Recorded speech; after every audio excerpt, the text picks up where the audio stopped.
Seraphim17 once again, introducing you to my Halo 4 Legendary Difficulty video walkthrough. This is the final section of Mission 3. And up here is another room where there's going to be a bunch of the new Promethean guys fighting with a bunch of the Covenant. And as I mentioned earlier in the previous video, this is extremely deceptive, because it looks like these two guys are trying to kill each other. And for all intents and purposes, they are. But as soon as you get their attention, they'll start trying to kill you. And if you get both factions' attentions, they'll both try and kill you, because you are a higher priority on their list than each other, which is bizarre, but that's how it works, so be very careful. And on this balcony there are two of the knight characters. I don't know if these have a specific name or if there's different names between each of the different types of Promethean, but these guys with the blue tail feathers, or whatever the hell those things are, these are the shotgun dudes, I believe. Yeah, I think he's the shotgun guy. He looks like one. Yeah, that's a shotgun. You'll notice on his right arm he also has a crazy looking blade, which means if he wants to, if he's persuaded to, he will probably do the teleport dash as well. So they are pretty dynamic enemies, but if you're playing the game correctly, you're keeping so much distance you probably can't tell what they are until they die. And that is a turret. They don't do enough damage to warrant, ever really hiding from them, but if you don't know it's there and you're in a crowded room, it could probably take you down, so be careful. This is me just checking for any extra ammo. If you ever see me looking around corners in rooms, it's because these games generally always have little stashes of ammunition. And, if you don't have ammo on this game, it turns what is pretty much a simple encounter into something extremely difficult. And this is a fact that I realised quite later on in this guide, where I put myself into a really bad situation because I chose to ignore two enemies, and then I had to fight them with a bunch more enemies watching us, and I did not have the weapons to kill them quickly.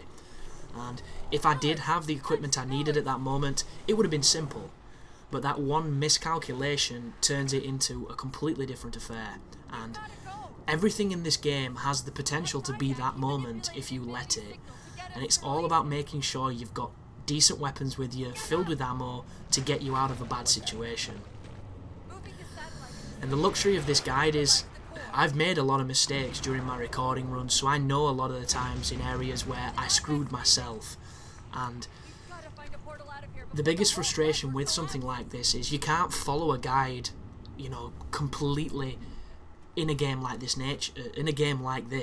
You just can't do it, because the AI doesn't respond the same on your game like they do on my game, because it's dynamic, and even if you follow this to a T, you might still get stuck on a moment that I breeze through, because you end up finding yourself in that situation that for whatever reason, on your game, all those elites are super accurate, super aggressive, and you don't have that stopping power, or you can't reload your weapons in time.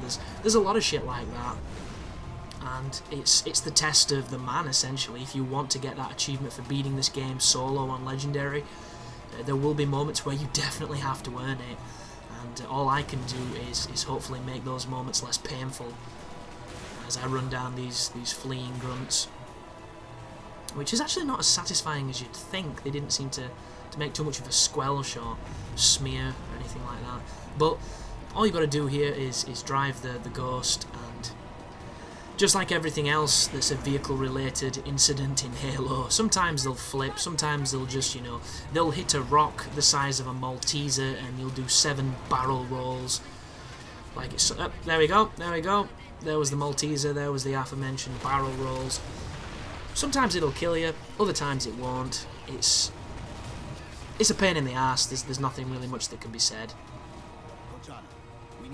But keep on going forward.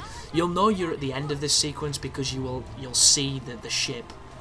And I'm just holding the boost button here. It's not really challenging. The checkpoints are quite liberal. There we go again, flipping over another Malteser. Absolute nonsense. What a great piece of design, where physics and the laws of gravity don't apply. But I'm going to sign off here, guys, because I've got a lot of work to do. So thanks for watching, and you take care now.